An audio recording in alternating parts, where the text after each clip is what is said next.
spent time on the Erickson.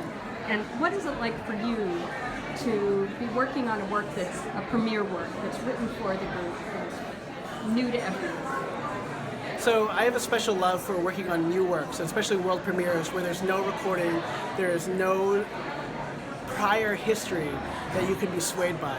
Because the wonderful thing about new music today is that not only are you trying to learn the piece itself, but you're trying to learn the language of the composer that wrote it.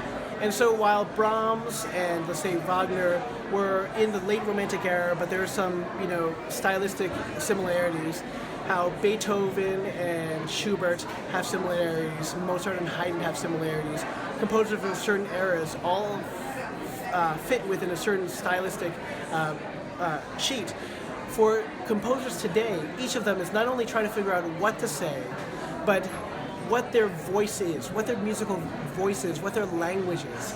And so when you get a new work, there's two things that you're looking at. A, what is this specific piece trying to do and trying to say? But second, who is this person that's written it, and what is their specific musical language?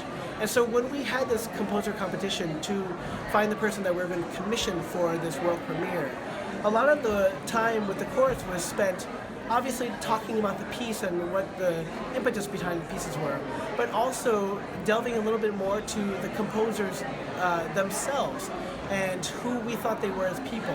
And so I think that people not only connected to Kurt Erickson's work, but also to who he was as a person, and felt therefore even more comfortable to commission him for a piece they would never hear until the first rehearsal, and take that risk because they knew the person behind it.